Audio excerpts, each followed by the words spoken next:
to the AM Sisters podcast. You're here today with your host, Anna and Maria Setting, bringing your favorite twin talk of the week. And in this episode, we're going to talk about the power of storytelling. So, have you ever thought about what are the stories you hear since you're very little? Maybe it could be a story before going to bed, or the stories you heard on television, on the radio, watching movies, or you went to school and you started reading books. What were those stories? Who were the characters? What kind of, lives they were representing? So, we're going to dive into those things today.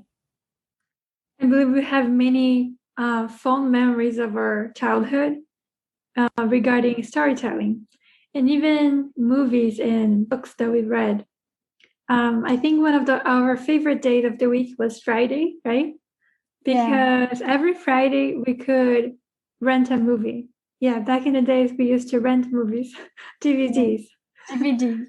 Yeah, and it was a very exciting day for us because we were always like looking for recommendations from our friends, and we were like, this day is the movie day. So I think since our childhood, we're very fond of having a special moment to enjoy storytelling and movies and many forms of storytelling. It's not only just like, oh, I have some free time, then I'm gonna do this. No, it was really like a ritual and was very special to us. Yeah, and I remember we were so excited because we could have dinner at the living room just that day, because the other days we had to be on the table with our parents. So they were like, yeah, fine, go watch the movie, because otherwise we would go to bed too late for a child that is like 10 p.m. in bed. Yeah. Do you remember any story or any book that you used to like when you were a child? I used to love fiction, but things that had like magical creatures or vampires and wizards, Harry Potter, and all those things. I like something that involved imagination, creativity, and a magical world. Those were my favorite when I was young. Yeah, I think fantasy was also one of my favorites because back in the days, I believe when we are like adolescents or a little younger than that, we don't have a lot of freedom to do anything we really want because we always have these rules at home or in school. At least we didn't have a lot of freedom to, explore the world. So our little escapist way to explore the world outside our own reality was through books.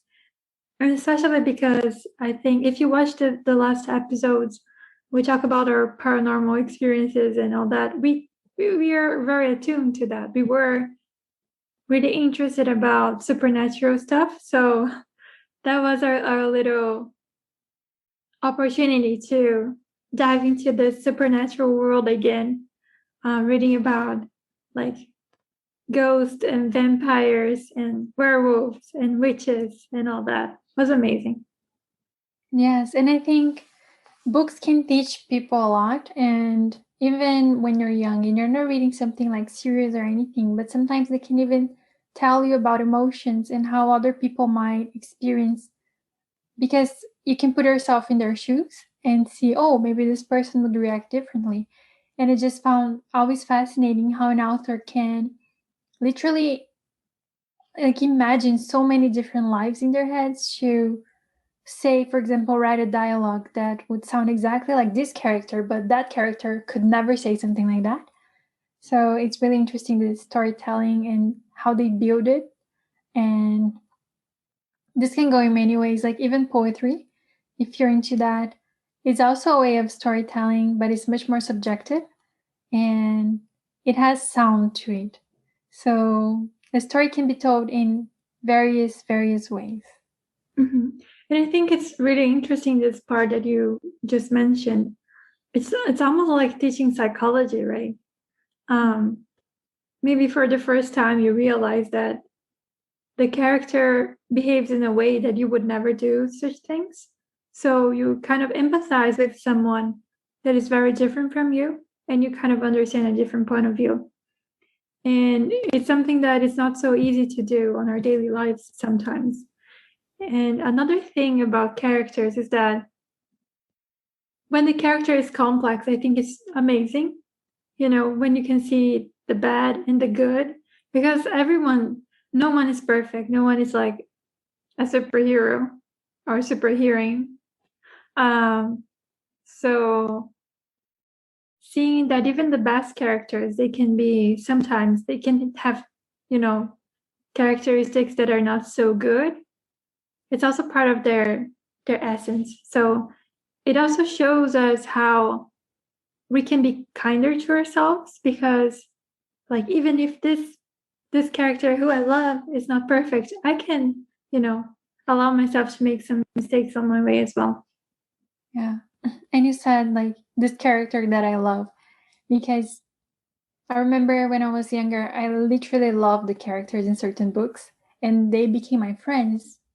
Some people have imaginary friends. I had literary friends.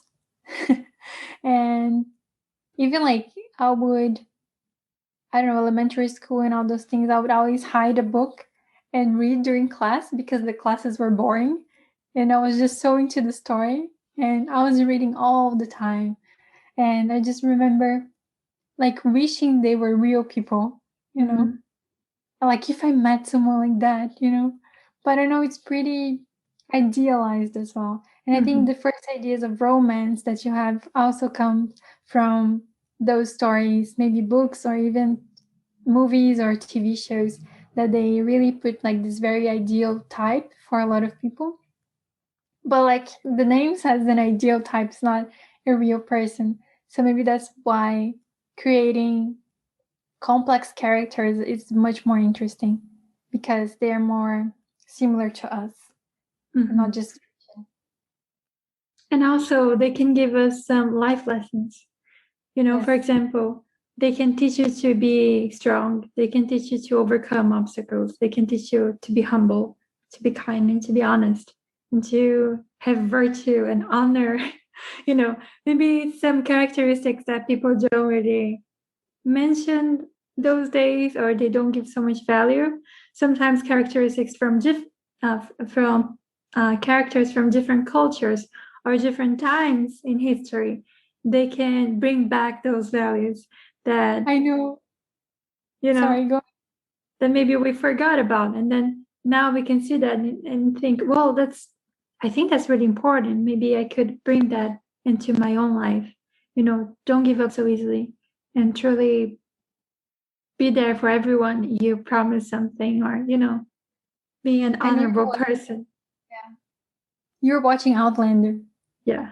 And I'm watching Outlander too. And I know what you're talking about. I mean, different times, like you give your word is the word of honor. And it's just like unbreakable. It's like a vow. It's like something super powerful. But nowadays, people take their promises very lightly. So yeah, I agree. Maybe I think now we can start giving some examples of like books or movies. Just one comment. You said a vow, and then you said unbreakable. Of course, you reminded me of Harry Potter. As the unbreakable vow. If you don't follow your words, you're gonna die, people. Like, let's stick to our words. The scene just came to my mind very clearly. Yeah. Amazing. And because I was talking to you earlier about just like kind of a brainstorm of many movies and stories that we heard throughout time, and some that's like stayed with me is like, for example, The Perks of Being a Wallflower. Probably a lot of people know because it was a well-known book and movie. But I think that was like a very good example of a teenage story, like a coming of age story thing that feels real, and it doesn't feel super, like plastic or constructed or anything like Mean Girls. Mean Girls, it's not a real story. It's something very exaggerated, but I think Perks of Being a Wallflower has this sensibility to it. I believe that's why we don't really like comedy, because it doesn't seem so real, when it's more emotional. You can relate to them, you know. Emotional and not so on your face, you know. You kind of have to think about it. You kind of have to notice the details to really make sense of the story. Yeah, it's much nicer, I think, when it's more complex. Yes. And The Perks of Being a Wallflower, it's a really nice one. I also liked it. And it makes us realize that, you know, maybe people around us, they're passing through a hard time and we don't even notice, like Charlie was. Charlie, right? Yeah. Yes, Charlie. Or even if Charlie is you, if you're passing through a hard time, it's okay to accept some help. And, you know, counting on other people and having friends is really crucial. So sometimes we think that we don't need people around us. So this is like an example of how we do need people. And even though sometimes we feel isolated or different from everyone else, we can find our tribe. We can find our family, you know, like our soul family, so to say. And I think it's a beautiful story because it shows how everyone is so, you know, unique and so perfectly wrong, I would say. Everyone has their own perks and they're all weird in their own way, but it just makes all of them so special. And it's about this weird, complicated phase of growing up that you don't know who you are. You have just an idea of who you want to become, but there's so many possibilities. And I still think, even if you're not a teenager, like we're not teenagers anymore, but I still remember clearly that feeling. And sometimes the feeling sneaks back in, like when you're in a transitional phase. It's like, okay, maybe I'm in this teenage phase again, who I want to become, this liminal phase of life, I would say. Mm-hmm. So And it's suddenly you're asking yourself again, who am I? yeah. Let me And remind myself. giving yourself permission to ask that and to change. And I think one of the quotes from that movie or the book itself that everyone quotes is like, you accept the love you think you deserve. Yes. Right It's a now good. we're right now we're infinite. Yeah, so many good quotes.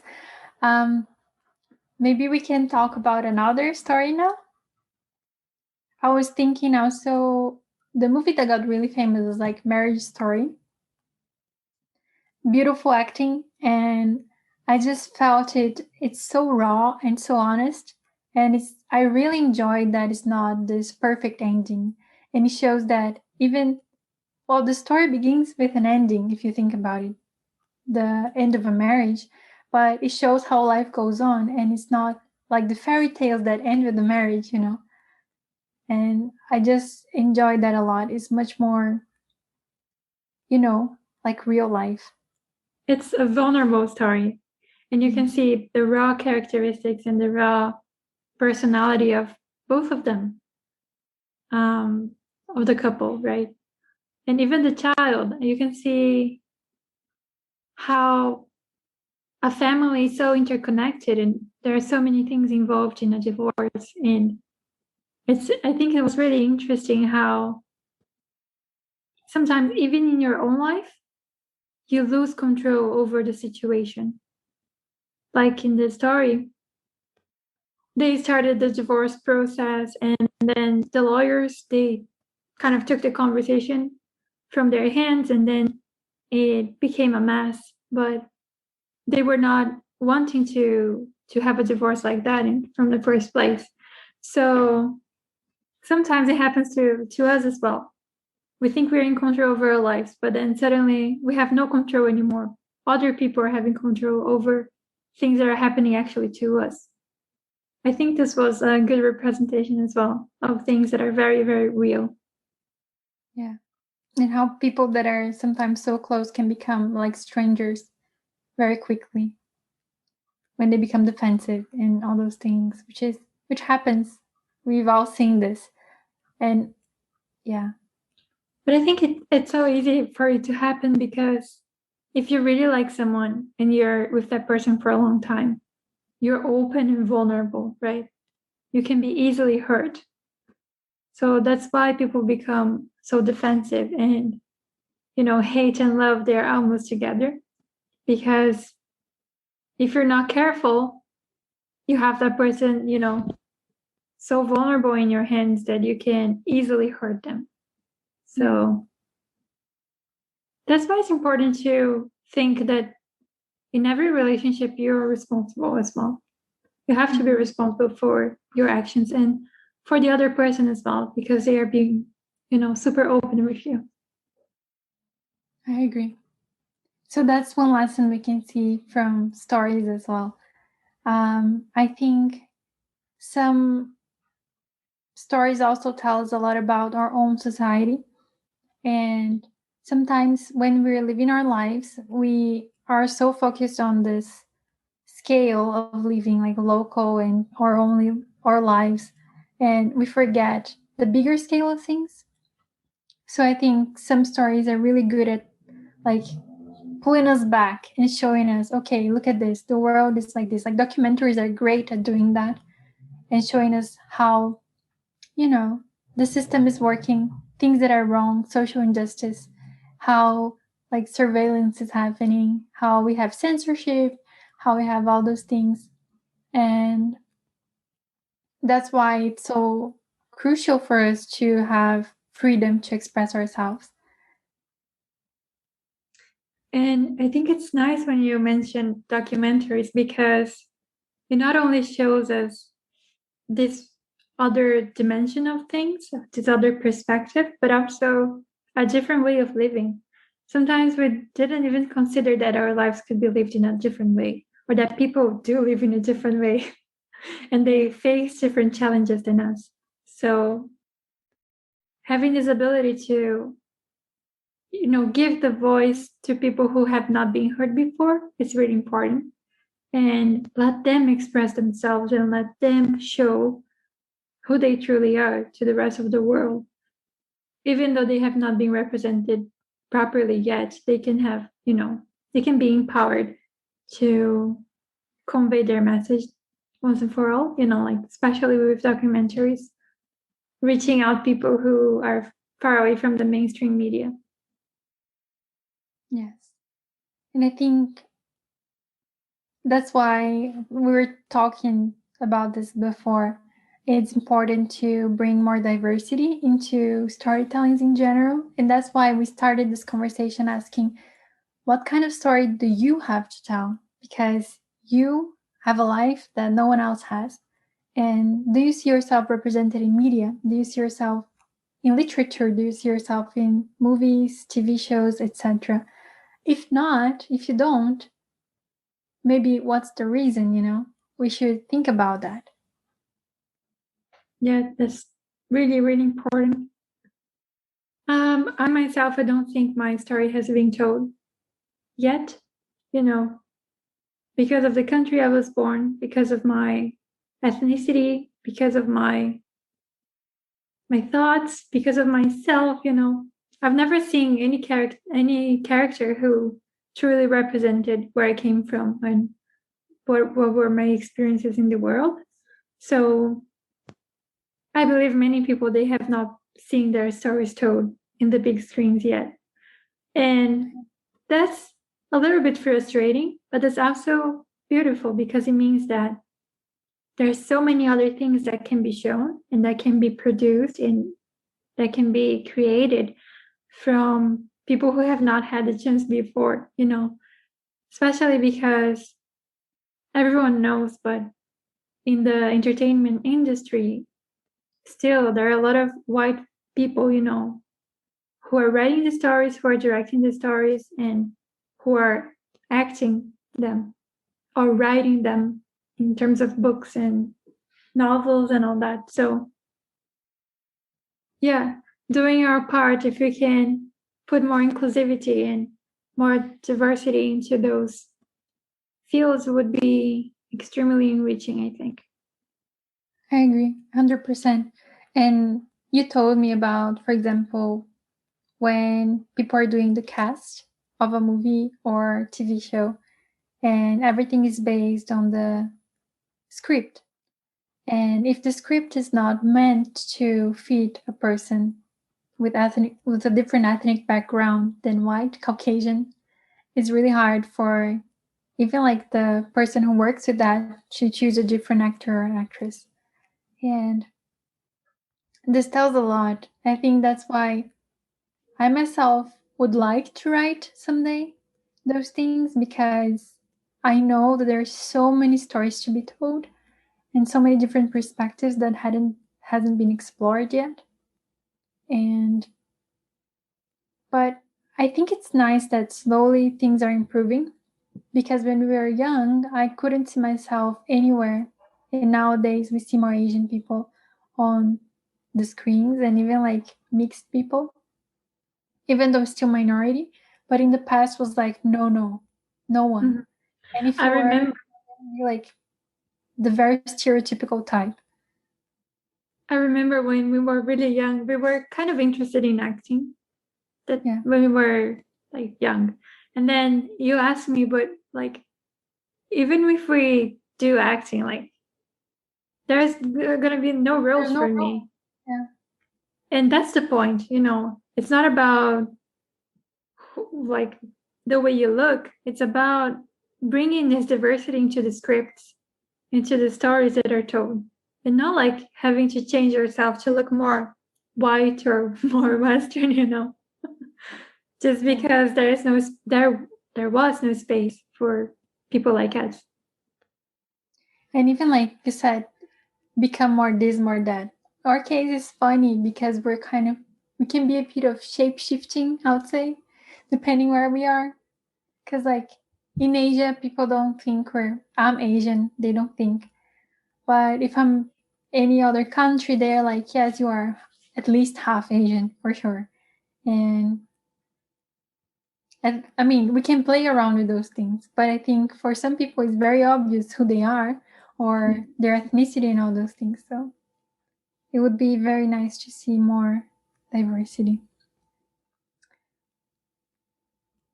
I told you about the movie, I think Minari, the name, about this Korean family that went to the United States in the 80s, and I found really touching and really beautiful. And it's interesting to see how even in the United States it's a completely American production, but the movie is mostly in Korean. And that's something that I haven't seen before, like a foreign language movie in the United States. They'll have to read captions, subtitles, everyone. But you know, that's super important because you're representing a population the way they truly are, you know. So that's why I think when you talk about, for example, you're an American production, when you talk about people who are not Americans, you have to be careful to represent them well, because you're showing them in a certain way. So it has to be in a way that is not stereotyped, because that's how many people are going to be seeing them. You know, sometimes for example, people know a lot of stories and movies that are based on the US or UK. So even if someone makes a stereotype movie, nobody will think like, oh, all Americans are like this or all British are like this. No. But if you make a story that is stereotyped about a minority population or about a country that has not been represented well in the West, they're going to be stereotyped. So we got to be really, really careful, I think, when we deal with different cultures and even like historic periods, because people don't have a lot of information on those as well. So when you don't portray them as well as you could, perhaps people will have like misinformation instead of being more educated on that. Yes. I think very interesting in the lines what you said. The author Shimamanda Adichie, she had a TED talk exactly about that, the danger of a single story, if I'm not mistaken, that's the name. And exactly like this. Like why people stereotype certain types of people because they only have one storyline and instead of multiple. She gives the example like if you write a story about a serial killer in the United States, you're not going to think everyone is like that because you know it's not the case. And the same should be about other countries as well and other people. Mm-hmm. So yeah, I recommend the TED Talk. It's really powerful.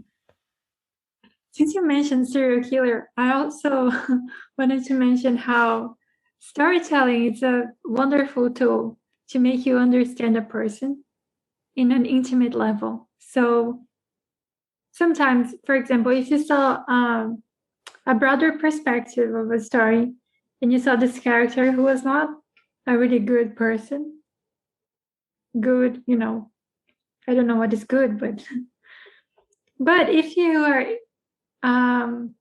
but if you write this character in a way that you got to know the person and their whole story, you kind of empathize with them, or you kind of at least understand why they came to a place of darkness or why they're doing that in a horrible way. So sometimes you can empathize with characters you would not before, not knowing their entire story.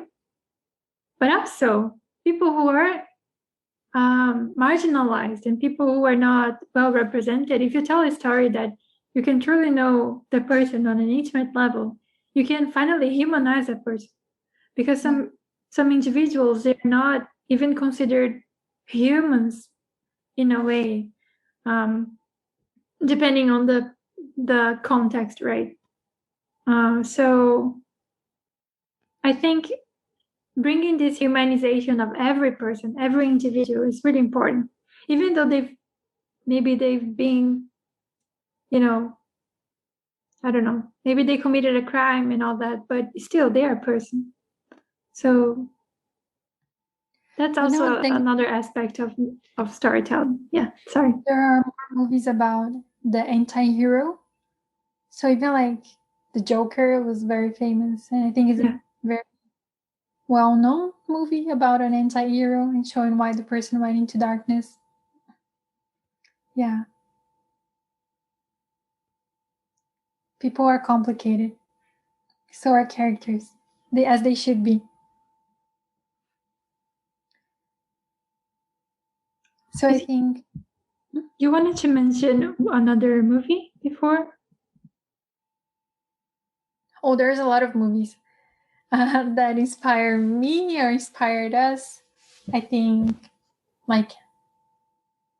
so many, but I remember we were together when we watched Bohemian Rhapsody, and it just felt really powerful, at least for me, because, well, Queen is a very, very well-known band, and then a lot of people didn't like the movie because they say it's only focused on Freddie Mercury and all those things, and it doesn't tell the story properly, but I enjoyed the movie because it shows how if you pursue your passion, if you follow your dream, if you follow with no hesitation what you want to do, that's going to happen. And I think maybe because we're so into trying to go into art and more self-expression and we love music and all those things, seeing people who really went for it, it gives this boost of energy that you're like, I can do this too. I want to do this. If I'm going to live this life, one life, better be the life I want. Yeah. And, so I think even the movie Across the Universe, that is a musical all full of Beatles songs. It's for a newer generation, maybe introducing Beatles to them. And it just shows the 60s and all the social movements that were happening, the Vietnam War and all the political process in the United States, people against that, the hippies and etc. I think it's just this, this whole environment is so bubbly, I would say, and so full of life and so inspirational. Inspirational indeed, yeah. Totally agree. That's why you should look for narratives and stories that really inspire you. Because if you feel you're not inspired to do anything, search for inspiration, because certainly you're going to find something that will resonate truly with you. And then you're going to feel ignited again and ready to pursue your dreams. It's really like a sparkle in us. All these movies that we talk about and all the books we like, they really remind us that it's good to be alive and that everything is possible. Yes, everything is possible. And so you guys, you can please recommend to us movies, books, TV shows, anything you want, stories that inspired you as well. We would love, love, love to listen to them or see them, or yes, just let us know. So on that note, I think I'd just like to thank you very much for listening to us. It was a really nice conversation. And if you liked us and you liked the conversation, please leave us a like, comment down below, and subscribe to our channel, or share with your friends. And if you're listening to us on the podcast, if you like, please leave us a review. Thank you very much, and I hope to see you on the next episode. Thank you very much. Until next week. Bye bye. Goodbye.